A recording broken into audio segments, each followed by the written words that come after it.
Hello, this is Lucy Fisher for Times Radio.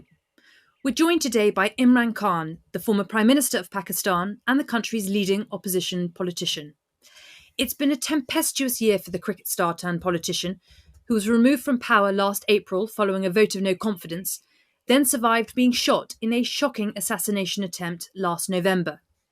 He's now facing around 80 charges, including allegations of terrorism and corruption, which he says are a part of a plot by the government to prevent him returning to power in elections this autumn.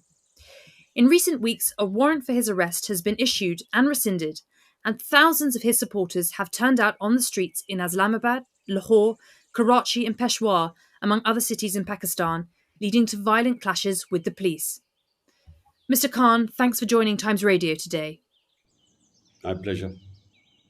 So earlier this week, you addressed your first rally since you were shot 4 times in the leg last autumn, but you spoke to the crowd from a bulletproof box.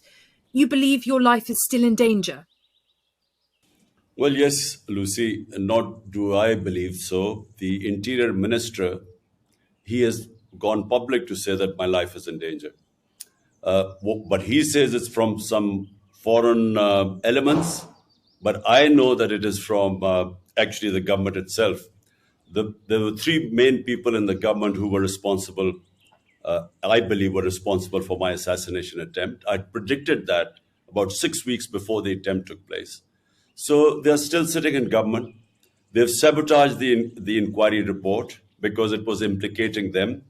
And I think that they're more threatened than ever because they feel, since my party is now overwhelmingly favorite to win the elections, they feel more threatened, and they feel that if I come back to power, then I would hold them accountable. Well, there's a lot to unpack there. If I may, just to start with, go back to November the 3rd last year, when the assassination attempt took place. Can you tell our listeners, has anyone involved in that attack been brought to justice? And how has your recovery and the recovery of some of your supporters gone since then? Well, Lucy, there was threat to my life, and I went on public claiming that how they would try to assassinate me, that they would palm it off on a religious fanatic who would claim that I had committed blasphemy. And how did I know that? Because 3.5 years I was in power, and I had, obviously, the intelligence agencies were working with me. So I got information from within the agencies that this is what they were planning to do. I went public, and according to the script, that's exactly what they did. They palmed it off on a religious fanatic who shot who shot at me, and a lot of 12 of our people got injured. But fortunately, there was one bystander who saw him pull out the gun, and just in the nick of time, he put his hand on the gun. So rather than hitting us on the top body, the bullets hit us on the legs. But there were 2 other shooters, and this was confirmed by the Joint Investigating Committee, which came up with forensics and eyewitnesses and confirmed that there were 3 shooters. So after that, the powerful quarters, because there was the intelligence agency general who was involved in this, I nominated him. The Interior Minister, who recently again has made a statement that it's either us or, something like about, either it was us or them, or some stupid statement he's made. And then, of course, the Prime Minister. All of them have been involved in extrajudicial killing, and there's a record about them. So they were still sitting in power, and they sabotaged the findings of the Joint Investigative Committee. Now, since they are still in power, and since my party has won 30 by-elections out of 37 in the last few months, they know that we are favorites to win the elections, and therefore my life is, more at risk now because they're petrified that I would be back in power. Well, certainly some of the language used by the Interior Minister describing you as an enemy and incurable must scare you, I'm sure. Your allies have raised concerns about the disappearance this month of a member of your social media team. Explain what you believe or suspect has happened to him. Well, Lucy, what's happened is that since we were deposed from power, and that this was the person behind it was the army chief. As you know, the establishment is all powerful with the intelligence agencies. So he was the one who was behind the plot, but he co-opted the guys who are in power right now. These 12-party alliance. So since then, what they hoped was that my party would just sort of wither away because once a party is out of power, people turn their backs on it. But for the first time in our history, something unprecedented happened. Hundreds and thousands of people came out on the 10th of April. My government was removed on the 9th, 10th of April. Hundreds and thousands of people came out on the streets. Now, when that happened, everyone was taken by shock, including the establishment. So rather than the popularity going down, with time, my popularity and my party soared to heights which no party in Pakistan's history is as popular as my party PTI is right now. Therefore, that's when this plot was hatched to have me removed. And, us winning 30 out of 37 by-elections meant that my life was even more in danger as time went on because elections are due. The Supreme Court had asked for the provincial elections on the 30th of April. The general elections take place in October. Now they're all scared that in these two provincial elections on the 30th we would win. So they're challenging in the Supreme Court right now. They're scared of elections. And so the two are related, the threat to my life and elections and coming to power are all related. Well, certainly, just for listeners and viewers not aware, Pakistan is having a big set of elections this autumn. Of course, you may not be allowed to stand, Mr. Khan, if you are convicted on some of the charges which you are currently accused. This includes corruption, the suggestion that you sold state gifts while in office and hid your assets, and more recently, charges of terrorism. What's your response to these allegations? Well, Lucy, let me just put the record straight. There are 140 cases against me right now, which include blasphemy, which includes sedition, uh, which includes 40 cases of terrorism. 40 cases. Now, remember, this country has known me for 50 years. I'm probably the longest known Pakistani and the well-known Pakistani, in 5 decades. So no one believes that I have broken the law because I've never broken the law in my life. In fact, my movement is called Movement for Justice, Rule of Law. So none of all these cases, whenever they go to a trial court, I get bail because there's nothing in the cases. I mean, for instance, I'm accused of terrorism. Now, how am I accused? My party does, some party members do a peaceful demonstration outside the election commission. I'm sitting in another city and I'm charged with terrorism. Or I go and make a court appearance. And so there are a lot of followers there. We go in and come out, and there are 3 terrorism cases.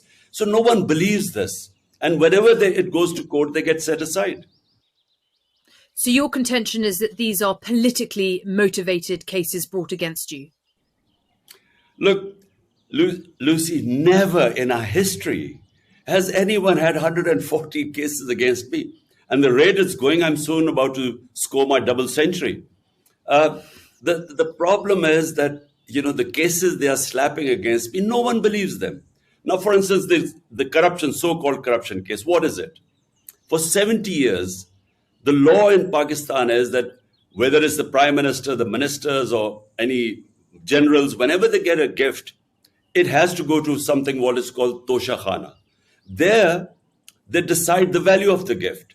Then they give you an opportunity. Do you want to retain it?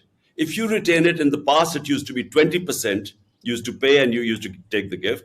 Now, in my time, it was 50%. So this is the law. Everything is on record. So whenever this case goes into court, this will be again dismissed. So, as you mentioned, there have been protests when you have been called to court. Your supporters have been out on the streets in cities across Pakistan. There have been violent clashes with the police. What's your message to your supporters now? Would you urge them to eschew violence? Lucy, look, let me correct the record again. My people have never indulged in violence, and I'll tell you why. A party that wants elections does not want violence because violence is one thing that would delay the elections. Now, we've been asking for elections. The government parties do not want elections. So they have been blaming security. One is lack of funds and the other is security situation for delaying the elections. Now, if we were indulging in violence, we would actually be helping the government's narrative about lack of security. So my people have always been told that we do not want to have any clash or any violence. Now, you talked about my social media active, my the guy who was my advisor, Azhar Mashwani, then our social media head in the southern province of Sindh. They have both been abducted. We do not know their whereabouts. They have disappeared for 7 days. But this is not the only situation. In the last 7 months, my chief of staff was abducted. He faced custodial torture. He was stripped naked. He was tortured. He was a professor from the US, who came back to help me. Then my Senator Azam Swati, this is all on media, you can Google it. He was picked up for tweeting. He made one tweet against General Bajwa.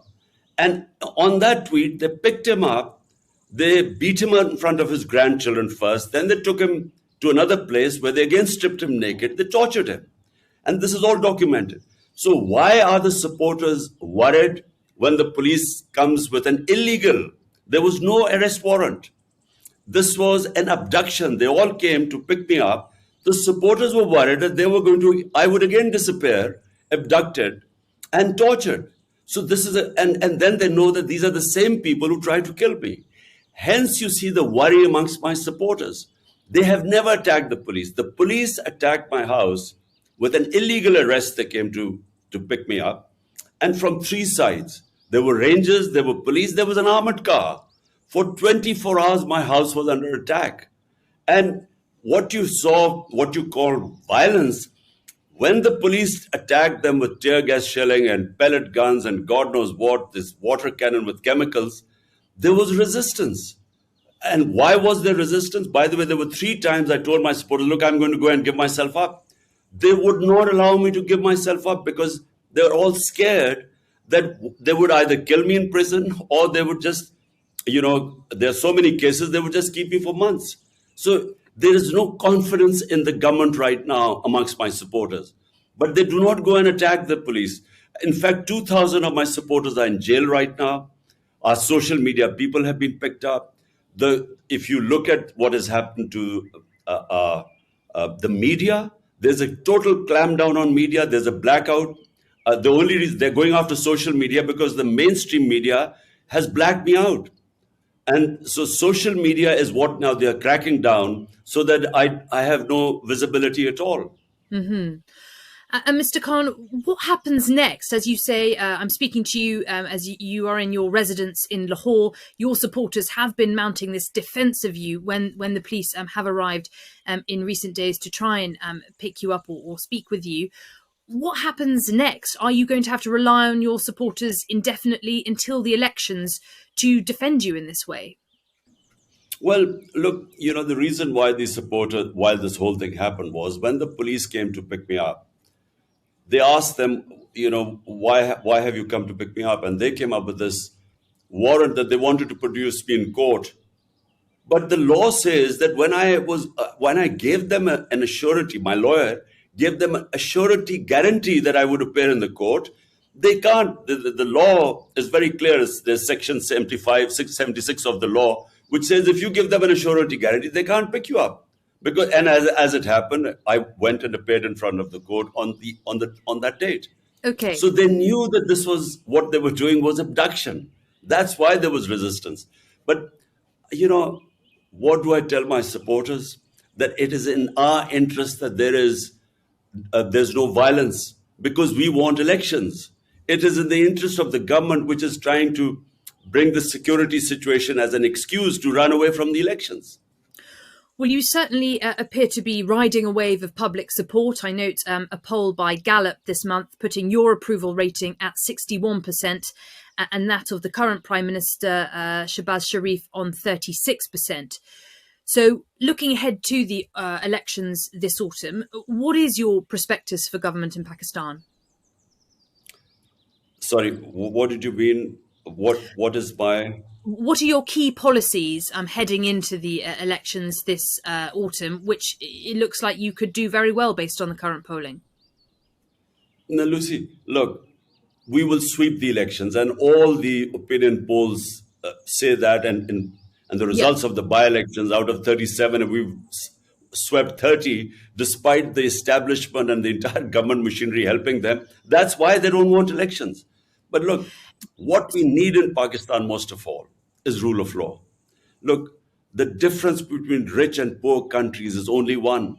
Rich countries have rule of law and hence prosperity, and our countries are plundered by their own ruling elites because they're above law. This is the struggle, not just in Pakistan, it's in the entire developing world, where you find these poor refugees trying to, risking their lives to go to the land of milk and honey like Europe and England. Why? Because there's rule of law. So they have level playing field. In our countries, unfortunately, the elite is above law. And this is the whole struggle going on in Pakistan. They've all ganged up against me. 12 parties have ganged up against me. So the entire political spectrum is on one side, helped by the establishment, which also has always been above law. So this is a struggle for rule of law. And if you have rule of law, then that is what brings prosperity, because it brings investment. Our biggest asset for Pakistan are the overseas Pakistanis, which are 10 million. And their combined GDP is more than the GDP of 220 million Pakistanis. If we can have the enabling environment for them to invest in this country, Pakistan will stand on its own feet. I mean, I'm just giving you a very rough idea that unless you have rule of law, you cannot have prosperity, because we get robbed by our own elites who siphon off money, and it ends up in Western capitals and in offshore accounts. And as I said, it's the problem with, you look at the developing world, it's the problem, same problem everywhere. So, restoring rule of law is at the centre of your policy proposals for the country. Just a quick word, if I may, on Pakistan's fairly precarious financial situation. It is on the brink of default. How are you going to restore financial stability to the country? Well, this is, Lucy, the biggest challenge, because we had sort of balanced our economy like most of the developing world. COVID-19 hit us 2 years after 3.5 years. 2 years was managing COVID-19 and its effects. And then, we had the commodity super cycle. Suddenly, the energy prices skyrocketed. So not just Pakistan, but most of the developing worlds suffered from balance of payments issues, because when the oil price during our time was between 110 to $115 per barrel, it's come down to 65 to $70. So when the prices went up, so we too had problems. But if you look at the economic survey of Pakistan a year ago, we had the best economic indicators in 17 years of Pakistan's economic history. And so we had managed to balance this. We got our country out of COVID-19, one of the top three countries that managed the virus, the corona effects of COVID-19, the best. We were rated as one of the best countries. And then we managed to pick up our economy. Now, when they pulled the plug, we had overshot all our targets that we had set, whether it was revenue collection, it was exports, it was remittances, it was agriculture and industrial output. So we were doing our best. But what happened was that after that, the new government came in, did not have a plan, markets lost confidence, political instability, because no one knew how, because the government maximum would have lasted for 1.5 years. The elections were this autumn anyway. So that in that political instability and then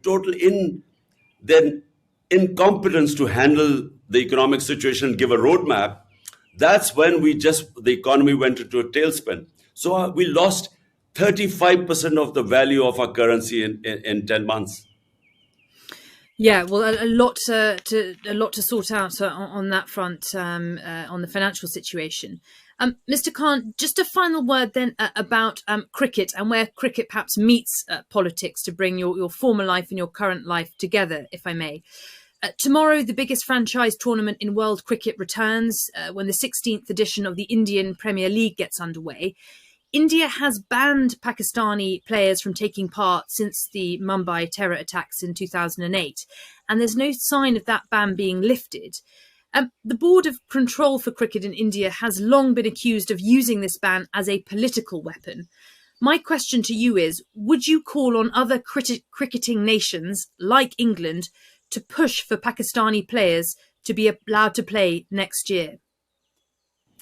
Well, it is unfortunate, the relationship between Pakistan and India. There's a lot of arrogance in the way India now behaves in the cricketing world as a cricketing superpower. And because of their ability to generate a lot of funds, a lot more than any other country, I think they almost dictate now, as a sort of the arrogance of a superpower, of who they should play and who they shouldn't. And um, I find it strange that the Indian Cricket Board would take it out on the Pakistan cricket players. It's just reeks of arrogance. But Pakistan has now very good quality Super League too, and foreign players come to Pakistan, and I think that why, if India doesn't allow Pakistan players, so be it. Pakistan should, we have excellent a clutch of young cricketers coming up, and so we shouldn't worry about it. And of course, back in the day, you used to play for Sussex and I believe for Worcestershire. Have you, by chance, caught the current racism scandal that has beset English cricket? Look, I haven't had much time to watch cricket. To follow that. My life has sort of, you know, hasn't given me the spare time in the last 4 years. But I read about the Yorkshire racism scandal, and look, from the time I started, and I started in 1971 as a teenager, and from that time to when I was finishing cricket in the sort of mid 80s, I saw a change take place in England. There was a lot of open racism in English cricket, in county cricket when I started.